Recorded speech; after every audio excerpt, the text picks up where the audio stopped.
the Blairing Out with Eric Blair show tonight in Power Logic Studio, and Think Experiences presents Dark Side of the NAMM, an exploration of Pink Floyd, benefiting the Watts Conservatory of Music. And we're here with Scott Page, the creator of Dark Side of the NAMM tonight. It benefits the Watts Conservatory of Music, which is very near and dear to your heart. Now tell us a little bit about this, Scott. Yes, myself, Flea from the Chili Peppers, and Nord Fisher, and Stephen Perkins, and all of us are working with to build a music school in Watts.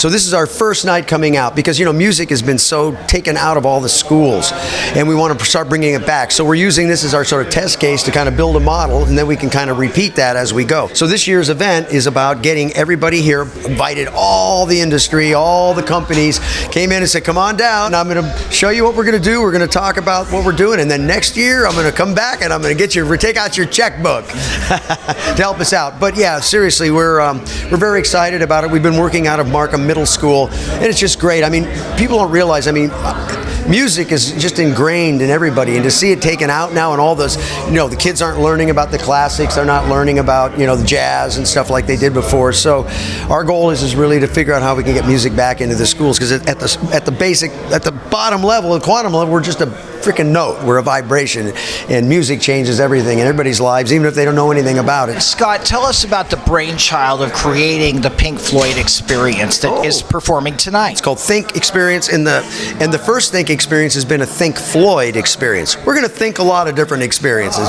but we're doing it, and it's really more about, it's not about being a tribute band, it's about really trying to come up with some new business models. So we've created an immersive entertainment company, and we've been doing this Think Floyd show inside of a 360-degree immersive dome. It's crazy. People in it, all completely surrounded, video, visuals, audio. It's really fun. So we're actually starting to build that model, and we're going to be taking this into other domes and other places around. So the idea is to take these classics that everybody knows and add an all-star capability, great players, because everybody loves to play Floyd. I mean, you got Tony Franklin from The Firm, you know, and you got Stephen Perkins from Jane's Addiction, and you know, Kenny Olson from Kid Rock. So all these guys love to play this stuff. So we're all got together. We figured we put our own little twist on it. We don't try to make it exactly the same. And yeah, so it's just really fun. It's fun to play the music. For me, it's fun because I hadn't played it really for quite a while because we hadn't been on the road for so many years. So yeah, that's kind of what we're doing. Soho Johnny, how did you get involved with Dark Side of the NAMM, an exploration of Pink Floyd, benefiting the Watts Conservatory of Music. This is a wonderful production. Scott Page is a buddy, and he's a brilliant artist, and he knows so many people, and so many people love Scott, such as myself. He keeps on wowing the audience in everything he does. It's such a great cause, the Watts Conservatory of Music and music education for our youth today.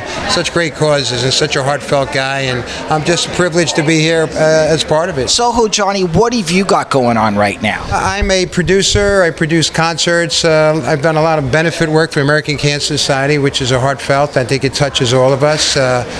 My company is all about outreach, community. I'm doing some of my own recording. Got some new original content coming out now, and some tribute music. And I have the privilege and blessing. I've had a lot of love come to me for a lot of philanthropic work I've done. And, you know, every day is a blessing and a gift. I really wake up every day believing that. And I think if we all do that and start off with that notion every day and just reach out and touch somebody, the world's a better place. That's what it's all about. Soho Johnny, where can people hit you up online?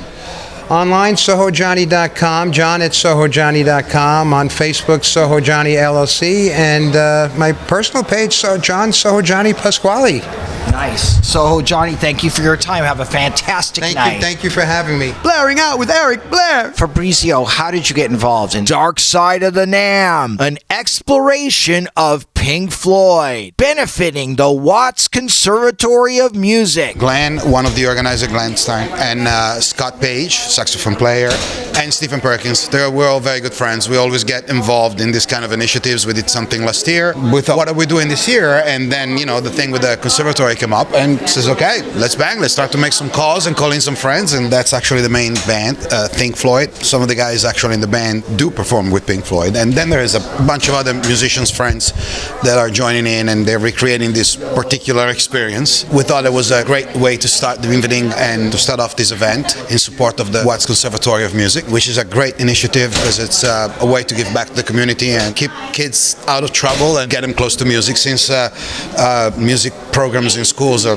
what they are, pretty much gone. I think, some good guys got together and they created this program, and this event in the context of NAMM, I think it's a cool thing. So tell me about your career. I'm a bass player at heart. That's what I like to do, but my main daily job is a music producer and mixer. I worked with a lot of artists, generally more into the rock blues world. I worked with Alice Cooper, with Joe Bonamassa, with Eric Gales, Billy F. Gibbons, Steve Vai, Chas McGlennews, a bunch of other cats. And with my band, I played with a lot of these cats that I just mentioned, but recently, about 5 years ago, on a suggestion of Billy F. Gibbons from ZZ Top, we were recording some songs together for a commercial. They didn't make the commercial, but actually he gave me the seeds to start a band called Supersonic Blues Machine.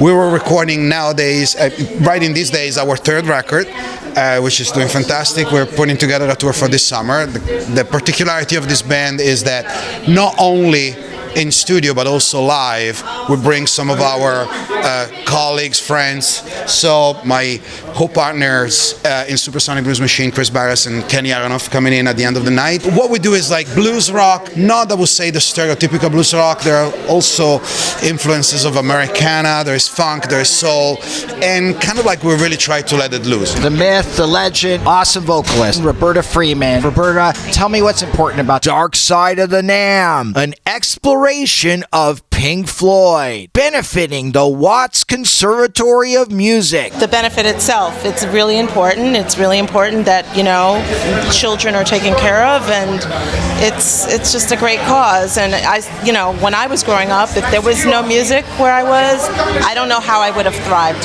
So I'm really excited about that. I worked with Scott many years ago with Pink Floyd. That was actually one of my first gigs ever. So we kept in touch, and when he wanted to do this project, he gave me a call, and the rest is history. How did you get your gig with Pink Floyd? I was waitressing at the time, right? I was really young, and there was this woman that used to come into the restaurant all the time, and she would ask to sit at my table, and we would chat, and one day she just said, "Oh, you're a singer. I want you to meet my friend Niall." And I said, "How do you know I'm a singer?" She says, "Are you a singer?" And I said, "Yeah." She said, "That's how I know." So anyway, long story short, the studio was around the corner from the place I was working.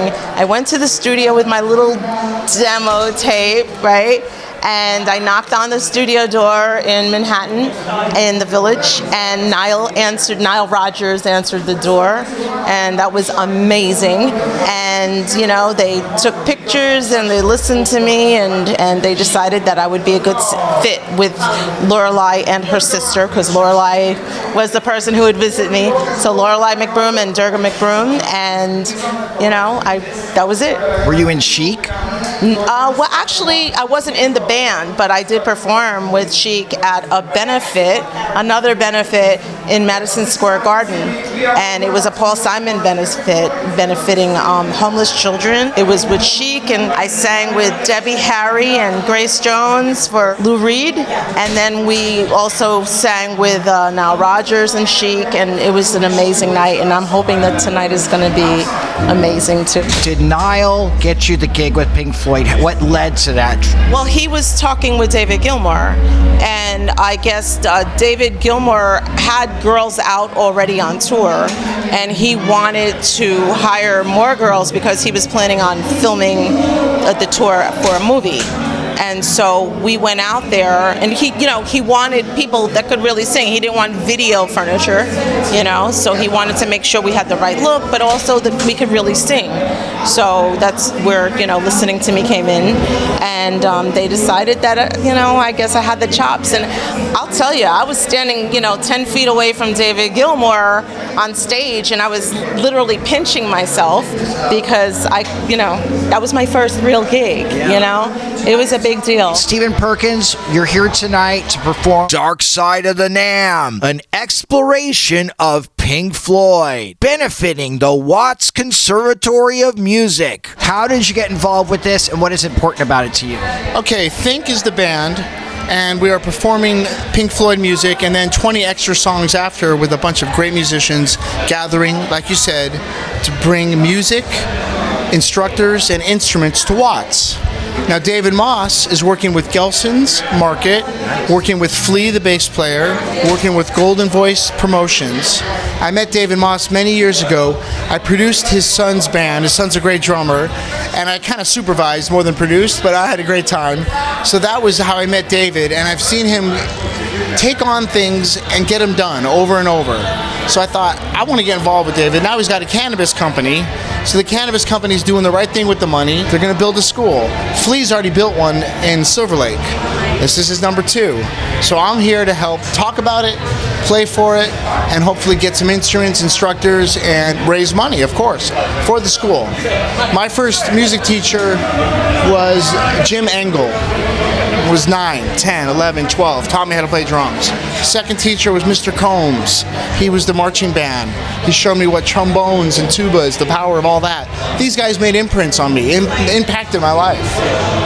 I want kids to have that opportunity, especially in Watts where the opportunity is thin. Let's fatten it up. A musical instrument can keep a kid out of so much trouble.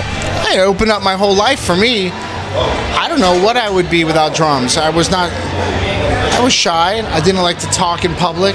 Now I can get in front of people and talk about music and art. It's because of the drum set. I launch off that. When I play drums, I see people move. I use that energy and I use that for confidence. Straight up. It gives me confidence. Then, of course, the creative side, the physical side, and the social connection that you have when you put on drum circles. I've been doing that since I was 15. I still do it at Jane shows. I go in the parking lot and play drum circles. Brings people together. So, yeah, that's why I'm here. Play music, bring attention to the great school that we're building, and also have a good time. And, you know, it's the NAMM, so everyone's here to look at the new gear and to compare all the new stuff, and also to celebrate Neil Peart and to play tribute to Neil in every note I play. It's perfect timing for all the drummers to be in one place here in Anaheim. It's terrible to lose Neil, but at least we're all gathered. Global drummers around the world are here in one city, so that's cool. Tell me about Neil's impact on your life as a youth. To me, it's more than the drumming. It's the discipline. It's the pursuit of perfection. If you had a plumber that could plumb as good Neil drummed, your house would be perfect. That's the kind of perfection I'm looking for in anything I do. It's disciplined. It's never sterile, but it's distilled. It's thought out. It's edited. And then the syllables he would use in his poems to make them fit in the song. It's like a percussionist. You know, endless compromises and abundant enterprises. You can play it on a bongo. It doesn't seem like a lot of syllables. So Getty understood these were percussion parts with words, and the words were deep, but the phrasing was quite African. All those lyrics, all those words to fit, like a Bob Dylan. How does he fit the words so seamlessly? And so there it is. Kenny Olson, this is a pretty big deal that you're out here tonight playing Dark Side of the NAMM, an exploration of Pink Floyd, benefiting the Watts Conservatory of Music. With the Think Experience thing, we've been doing we've done probably maybe 40 shows with raising money for this. We do it over the Wisdom in downtown LA. We've also gone over to Europe and stuff with it, but it's a lot of fun. You know, it's like some of my most favorite people to play with that are all in this band. You know, we've all gone through rock and roll boot camp together through the years, and you know, you bring a bunch of us together because it's not really a tribute band. We all kind of do our own, our own variation, and there's, we have such a collected group of special guests. I mean, from guys like Shane Carr from Peter Gabriel's band playing violin. It's not the typical, thing. So we have a lot of fun with it. Now, of all times, it's so important to support the Watts Conservatory of Music. The amazing thing, and to give back and to be giving to that. I think of the opportunities, coming from Detroit that, there's so many amazing talent out there that doesn't even get a chance, and it's a beautiful thing. It really is. I've been very blessed through the years that I've, even the Kid Rock years, the people that along the way in my journey that I've been able to, collaborate with, and this is one of those special bands that, I've cherished in my life that I've been able to do. I'm here with publicist Raquel Figlo. Raquel, what brings you out to this event tonight? Well, what brings me out is Scott Page. He's a really good friend with Sue Wong, my client, and we're out here to support and as well meet all the rock stars and invite them over to the Sue Wong Fashion Show Oscar event that we're having on February 9th. At the Tagline Complex Theater. And why is this Dark Side of the NAMM? An exploration of Pink Floyd, benefiting the Watts Conservatory of Music. Why is that important to you? It's definitely important. We got to encourage those young kids to pick up an instrument and learn, something else than, I guess, playing on video games and stuff. Music's everything, so that's why we're all here at NAMM, right? The music programs in the world today are being cut back, and so music is known to heal kids, keep them busy after school, give them self-esteem. Just wanted to share at a young age, my mom put me to start playing the piano when I was 7 years old, and I picked up the guitar when I was 13. Playing an instrument's amazing. The fact that I can play piano and guitar when I want to pick it up is, just an amazing feeling, and it's special, so other kids should have that too. The Blairing Out Show.